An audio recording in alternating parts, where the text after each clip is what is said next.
আউযুবিল্লাহি মিনাশ শাইতানির রাজিম বিসমিল্লাহির রহমানির রহিম। আসসালামু আলাইকুম সুপ্রিয় শিক্ষার্থী এবং অভিভাবকবৃন্দদের আমার আন্তরিক শুভেচ্ছা এবং অভিনন্দন। আজকে তোমাদের মাঝে হাজির হয়েছে আমাদের মাতৃছায়া আইডিয়াল স্কুলের অনলাইন ক্লাস নিয়ে। আমাদের আজকের বিষয় হচ্ছে গণিতের পিথাগোরাসের উপপাদ্য। তো পিথাগোরাসের উপপাদ্য ক্লাস 6, 7, 8, 9 এবং 10 প্রত্যেকটা ক্লাসে এই উপপাদ্যগুলোকে আমাদের করতে হয়। এখন স্যার বলতে পারেন, স্যার পিথাগোরাসের উপপাদ্য বলতে কি বোঝাচ্ছে? পিথাগোরাসের উপপাদ্য আছে তিনটি। একটি হচ্ছে সমকোণী ত্রিভুজ সংক্রান্ত, একটি হচ্ছে সূক্ষ্মকোণী ত্রিভুজ সংক্রান্ত, আরেকটি হচ্ছে স্থূলকোণী ত্রিভুজ সংক্রান্ত। কিন্তু আমাদের এখানে আমরা আজকে করব হচ্ছে পিথাগোরাসের উপপাদ্য সমকোণী ত্রিভুজ সংক্রান্ত। তো আসো আমরা দেখি সমকোণী সংক্রান্ত ত্রিভুজের পিথাগোরাসের ত্রিভুজের সূত্রটি কী বা উপপাদ্যগুলো কী। একটি সমকোণী ত্রিভুজের অতিভুজের উপর অঙ্কিত বর্গক্ষেত্র, তাহলে একটি সমকোণী ত্রিভুজের অতিভুজের উপর অঙ্কিত বর্গক্ষেত্র অপর দুই বাহুর উপর অঙ্কিত বর্গক্ষেত্র দ্বয়ের সমষ্টির সমান। তাহলে স্যার প্রথমে হতে পারছে, তার আমরা জানি এখন স্যার সমকোণী ত্রিভুজটা কি। আমরা আসো প্রথমে আমরা জানবো সমকোণী ত্রিভুজ কাকে বলে, তারপরে জানবো হচ্ছে অতিভুজ কাকে বলে এবং অপর দুইটি বাহু, তাহলে অপর দুইটি বাহু কি সেটা জানবো। আসো দেখি প্রথমে সমকোণী ত্রিভুজ কাকে বলে। যে ত্রিভুজের একটি কোণ এক সমকোণ বা 90 ডিগ্রি তাকে আমরা বলি সমকোণী ত্রিভুজ। দেখো এখানে আমরা একটা ত্রিভুজ এঁকেছি, যে ত্রিভুজের এই কোণটা হচ্ছে অর্থাৎ বি কোণটা হচ্ছে 90 ডিগ্রি। তার মানে হচ্ছে কি, যে ত্রিভুজের একটি কোণ এক সমকোণ অর্থাৎ 90 ডিগ্রি তাকে আমরা বলবো সমকোণী ত্রিভুজ। এখন এখানে দেখো এই যে সমকোণ, এই সমকোণের যে বিপরীত বাহুটা আছে, এই যে এই বাহুটা, সেই বাহুটাকে আমরা বলি অতিভুজ, অর্থাৎ সমকোণের বিপরীত বাহুকে বলা হয় অতিভুজ। এবং সমকোণ সংলগ্ন দুটি বাহু আছে, এ একটা বাহু আর এ একটা বাহু। এই দুটি বাহুর একটি হচ্ছে লম্ব আর একটি হচ্ছে ভূমি। যদি এটি লম্ব হয় তাহলে এটি হবে ভূমি, আর যদি এটি ভূমি হয় তাহলে এটি হবে লম্ব। তো এটা করার জন্য এখন আমরা যদি এখন পিথাগোরাসের উপপাদ্যটাকে অ্যাপ্লাই করি, কি বলেছে, সমকোণী ত্রিভুজের অতিভুজের উপর অঙ্কিত বর্গক্ষেত্র, তাহলে অতিভুজের উপর অঙ্কিত বর্গক্ষেত্র অপর দুই বাহুর উপর অঙ্কিত বর্গক্ষেত্রের সমষ্টির সমান। তাহলে অপর দুই বাহু কি, ভূমি এবং লম্ব, তাহলে ভূমির উপরে বর্গক্ষেত্র এবং লম্বের উপরে বর্গক্ষেত্রের সমষ্টির সমান হয়েছে। এই উপপাদ্যটি প্রমাণ করার জন্য আমাদের একটা ট্রাপেজিয়াম লাগবে। হ্যাঁ, ট্রাপেজিয়ামতে যেহেতু করবো উপপাদ্যটি, তাই ট্রাপেজিয়াম কাকে বলে এবং ট্রাপেজিয়ামের ক্ষেত্রফলটা আমাদের জানা খুবই দরকার। তাহলে আসো দেখি ট্রাপেজিয়াম কাকে বলে। ট্রাপেজিয়াম যে চতুর্ভুজের এক জোড়া সমান্তরাল বাহু থাকে তাকে ট্রাপেজিয়াম বলা হয়। অর্থাৎ এক জোড়া সমান্তরাল বাহু মানে হচ্ছে এই একটা বাহু সমান্তরাল আর এই একটা বাহু সমান্তরাল, আর বাকি দুটো যে বাহু আছে সেই দুটো বাহু অসমান্তরাল। তাহলে এই ধরনের চতুর্ভুজকে আমরা বলবো ট্রাপেজিয়াম। এখন দেখব ট্রাপেজিয়ামের ক্ষেত্রফল কি। ট্রাপেজিয়ামের ক্ষেত্রফল হচ্ছে হাফ ইন্টু সমান্তরাল বাহুদ্বয়ের যোগফল। সমান্তরাল বাহু মানে কি, এই দুটো বাহু সমান্তরাল না, এ বি এবং সি ডি সমান্তরাল, ইন্টু কি উচ্চতা। তাহলে উচ্চতা কোনটা দেখো, এই দুটো বাহুর উচ্চতা হচ্ছে বিসি। তাহলে আমরা কি লিখতে পারি, হাফ ইন্টু এ বি মানে A B plus BC DC into উচ্চতা হচ্ছে বিসি। তো নিশ্চয়ই তোমরা বুঝতে পেরেছো আমাদের মৌলিক আলোচনাগুলো। এখন আমরা যাব প্রমাণে, দেখি কিভাবে এটাকে প্রমাণ করা লাগে। তাহলে মুছে দিচ্ছি, সম্পূর্ণটাকেই মুছে দিলাম।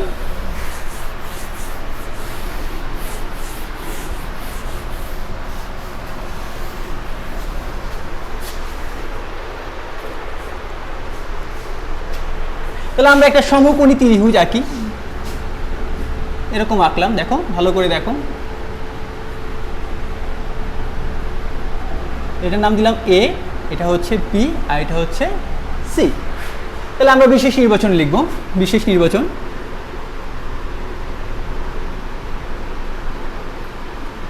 বিশেষ নির্বাচন, বিশেষ নির্বাচনে কি লিখবো, এটা তার সমকোণ, লিখলাম এটা সমকোণ। মনে করি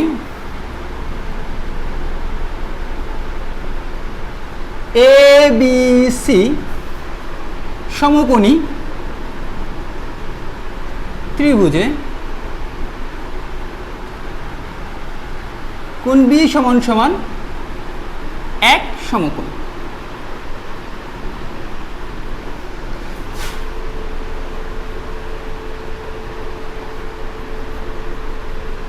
অতিভুজ AC সমান সমান হচ্ছে বি, এবং অপর দুইটা বাহু, একটা ভূমি যদি হয় তাহলে আরেকটা হবে লম্ব। তাহলে এটাকে আমি ধরলাম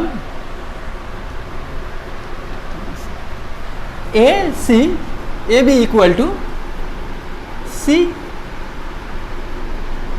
আর হচ্ছে বিসি ইকুয়াল টু এ। এটুকু হয়েছে। তাহলে আমরা প্রমাণ করতে হবে যে, লিখব কি, প্রমাণ করতে হবে যে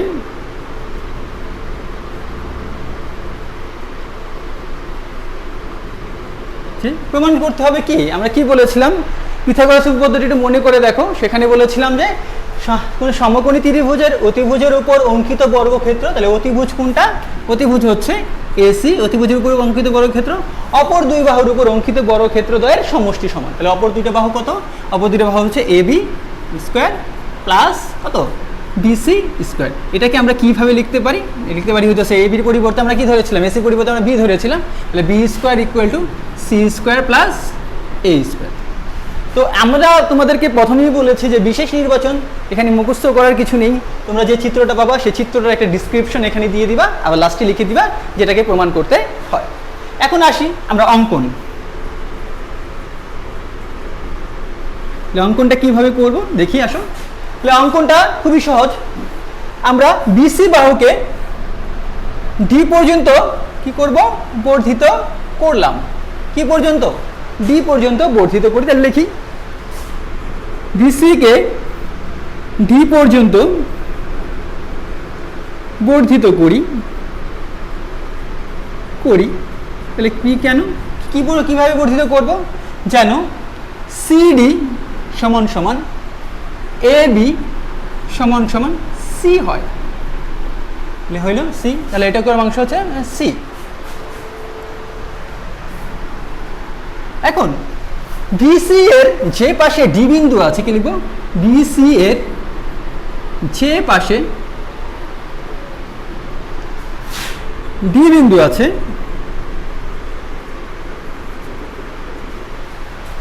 ডি লম্ব আঁকি,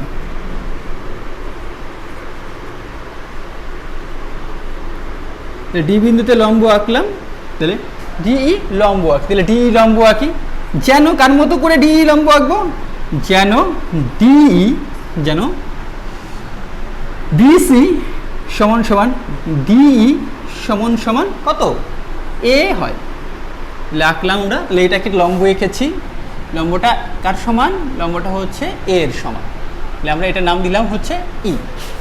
এখন কি করব, এখন আমরা সিই কি লিখব, সিই এবং সিই এবং কত এই যোগ করি, এ ই যোগ করি, করে দেই সিই এবং এই যোগ, সি যদি যোগ করি তাহলে হবে এরকম, আর এই যদি যোগ করি হবে এরকম। দেখো এটা যে চিত্রটা এঁকেছি সে চিত্রটা অনেকটা ট্রাপেজিয়ামের মতো। দেখো এটা একটা সমান্তরাল বাহু, এটা একটা কি সমান্তরাল বাহু, এবং তাদের মধ্যবর্তী দূরত্ব হচ্ছে এটা উচ্চতা, কিন্তু এই বাহুটা আর এই বাহুটা কি না, সমান্তরাল না। এখন আমরা এটার একটা প্রমাণ করব, আসো প্রমাণ করি।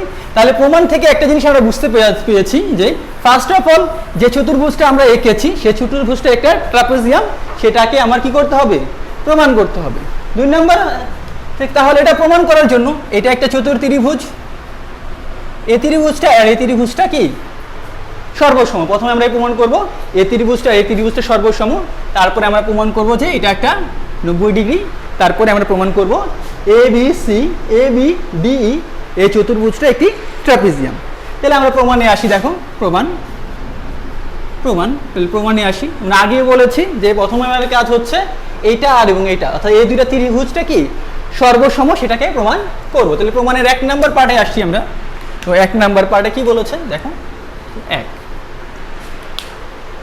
এক ত্রিভুজ এ বি সি ও ত্রিভুজ কত সিইডি বা সিডিই, যেটা খুশি লিখতে পারো, সিডিই এ। সিডিই এ কি, এ দুটোর মধ্যে কি কি দেওয়া আছে আমরা তো পেয়েছিলাম, এ বি সমান সমান কত, এ বি সমান সমান পেয়েছিলাম সিডি সমান সমান সি, আবার কত,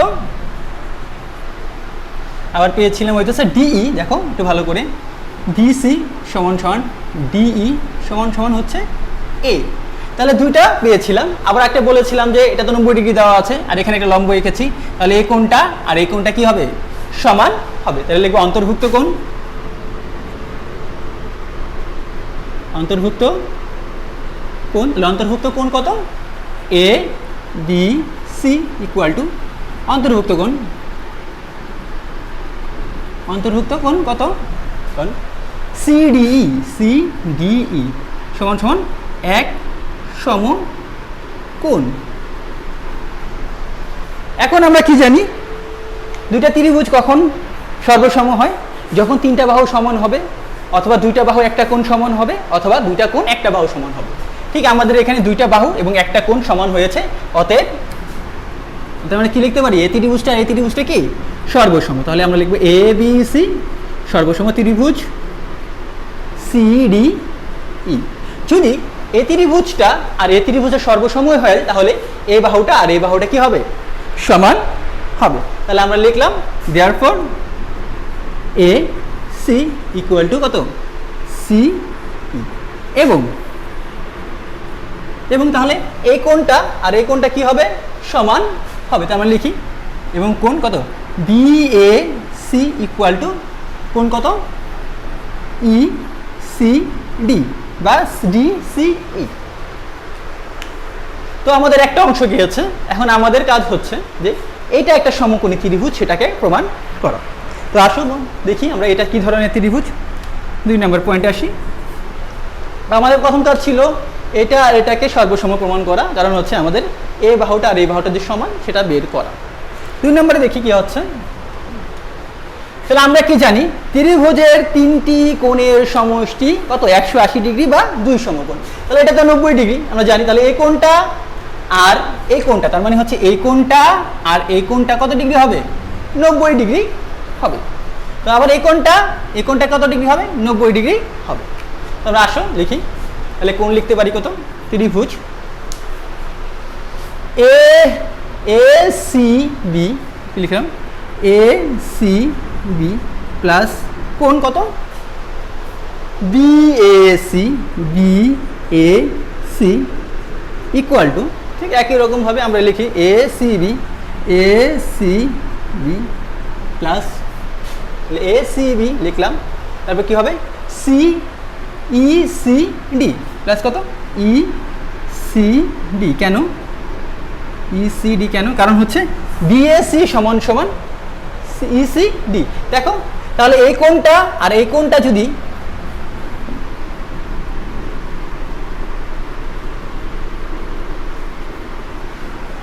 এই কোণটা আর এই কোণটা এক সমকোণ হয়, অটোমেটিকলি এটা কত হবে? এক সমকোণ হবে। কারণ কি? একই সরলরেখার উপরে সবগুলো কোণের সমষ্টি কত হয়? 2 সমকোণ হয়। তাহলে এখানে দুইটি কোণের সমষ্টি যদি এক সমকোণ হয়, এটা অটোমেটিকলি এক সমকোণ হবে। অতএব আমি কি লিখতে পারি? অতএব লিখবো কত? এ সিই, কোণ এ সিই সমান সমান এক সমকোণ। যদি এক সমকোণ হয় কোণ, তাহলে ত্রিভুজ এ সিই সমকোণী ত্রিভুজ। তো 2 নম্বর পয়েন্ট চলে গেছে। এখন আমরা 3 নম্বর পয়েন্টে আসবো এবং দেখাবো যে এই ত্রিভুজটা একটি কি? ট্রাপিজিয়াম। তাহলে আমরা আসো এটা মুছে দেই এবং ট্রাপিজিয়ামটা দেখি। 3 নম্বর পয়েন্টে আসি, আমরা দেখব এটা একটা ট্রাপিজিয়াম। তো ট্রাপিজিয়াম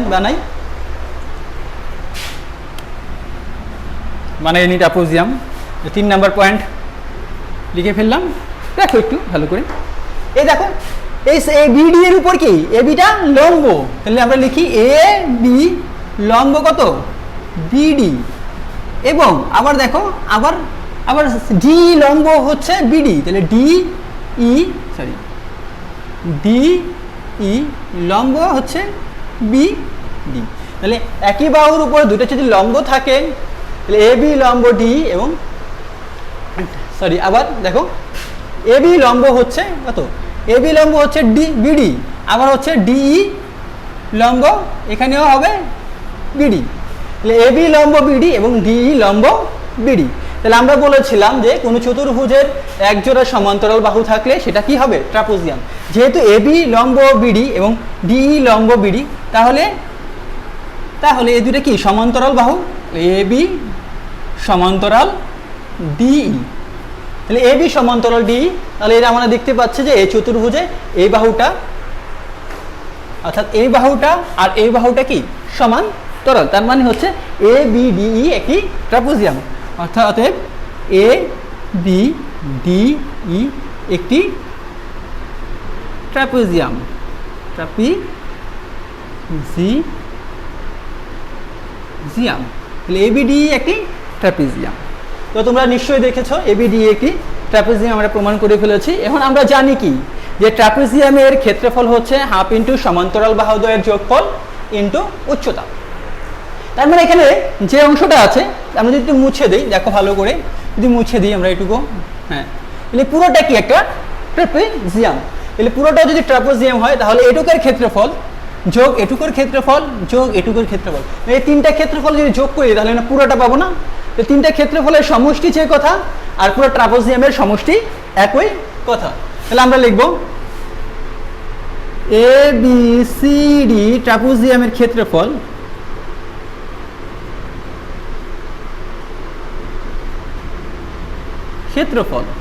তাহলে এটার ক্ষেত্রফল কার ক্ষেত্রফলের সমান হবে? এ ত্রিভুজের ক্ষেত্রফল যোগ এ ত্রিভুজের ক্ষেত্রফল যোগ এ ত্রিভুজের ক্ষেত্রফল। একটু ভালো করে দেখো, এখানে একটা অংশ, এ একটা অংশ, এ একটা অংশ, তিনটা অংশ যদি আমরা জোড়া লাগিয়ে দিতাম তাহলে সম্পূর্ণ অংশটা হতো না। তার মানে হচ্ছে যে সম্পূর্ণ অংশের ক্ষেত্রফল যা হবে এই তিনটা অংশের ক্ষেত্রফলের সমষ্টিও তাই হবে। তাহলে আমরা লিখব ত্রিভুজ ক্ষেত্র এ বি সি প্লাস ত্রিভুজ ক্ষেত্র কত? এ সিই প্লাস ত্রিভুজ ক্ষেত্র কত? সিডিই। লিখলাম সিডিই। আমরা তো সবাই জানি, হ্যাঁ, ত্রিভুজের ক্ষেত্রফল হচ্ছে হাফ ইন্টু ভূমি ইন্টু উচ্চতা। আমরা ক্লাস শুরু করার আগে তোমাদেরকে ট্রাপিজিয়ামের ক্ষেত্রফল দেখিয়েছিলাম, বলেছিলাম ট্রাপিজিয়ামের ক্ষেত্রফল হচ্ছে হাফ ইন্টু সমান্তরাল বাহুদ্বয়ের যোগফল। সমান্তরাল বাহু কে আছে? এ বি প্লাস কত? ডিই ইন্টু উচ্চতা। উচ্চতা কত? বিডি সমান সমান 80। এখন দেখো ত্রিভুজ ক্ষেত্র এ সিডি মানে এ সিডি বা এ বি সি, যেটা খুশি লিখতে পারো, সমস্যা নেই। এ বি সি এর ক্ষেত্রফল, তাহলে এ বি সি এর ক্ষেত্রফল কি? হাফ ইন্টু ভূমি ইন্টু উচ্চতা। তাহলে আমরা ত্রিভুজের ক্ষেত্রফল লিখি হাফ ইন্টু, এখানে ভূমি কত? এ, আর উচ্চতা হচ্ছে, দেখো উচ্চতা হচ্ছে সি, প্লাস আছে দিব প্লাস, তারপর কি বলেছে? ত্রিভুজ ক্ষেত্র এ সিই, হ্যাঁ, এ সি এর ক্ষেত্রফল কি হবে? হাফ ইন্টু ভূমি ইন্টু উচ্চতা। তাহলে হাফ লিখব, ভূমি হচ্ছে বি এবং উচ্চতাও হচ্ছে বি, প্লাস আছে দিব প্লাস, তারপরে কি বলেছে? ত্রিভুজ ক্ষেত্র সিডিই এ ত্রিভুজের ক্ষেত্রফল। এ ত্রিভুজের ক্ষেত্রফল কত?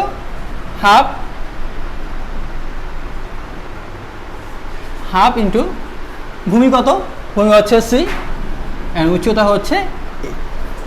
তো এখন যদি আমরা মানগুলো বসিয়ে দিই, দেখো কি দাঁড়াচ্ছে? হাফ ইন্টু এ বি এর মানে হচ্ছে সি, আর এটার মানে ডিই মানে হচ্ছে কত?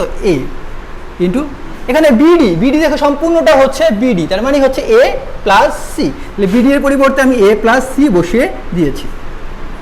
এখানেও half into AC plus half B square plus half কত?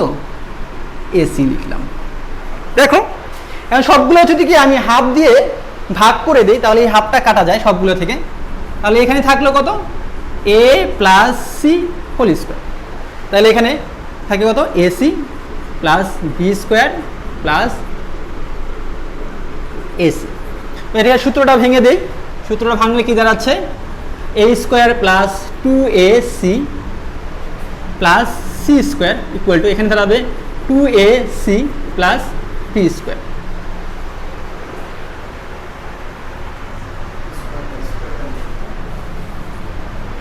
এখন দেখো আমরা উপরের অংশ একটু মুছে দিই, আমরা প্রমাণের অংশটা লিখি, খেয়াল করো। তো এখান থেকে আমরা যদি এই অংশটা লিখি তাহলে কি দাঁড়াচ্ছে? তাহলে এখানটায় আমরা কি 2ac-কে ওই পাশে নিয়ে গেলে দাঁড়াচ্ছে a square plus C square equal to 2ac plus B square minus 2ac। এখন এটা দেখো কাটা যায়, তাহলে আমরা কি লিখতে পারি, therefore B square equal to C square plus A square. প্রমাণিত। যদি তোমাদের আরও কোনো প্রশ্ন থাকে তাহলে অবশ্যই কমেন্টস বক্সে জানাবা। আর আমরা নেক্সট ক্লাসে হাজির হব তোমাদের বীজগণিতের অংশ নিয়ে, ক্লাস 8-এর বীজগণিতের অংশ নিয়ে। আমাদের এখানে আরও অনেকে আছে যারা আমাদের এই ভিডিও করতে সাহায্য করেছেন, বিশেষ করে ডালিম স্যার, মামুন স্যার, শরীফ স্যার, তাদের সবাইকে আন্তরিক শুভেচ্ছা এবং অভিনন্দন এরকম একটা সুন্দর প্রেজেন্টেশনে সাহায্য করার জন্য। ধন্যবাদ সবাইকে।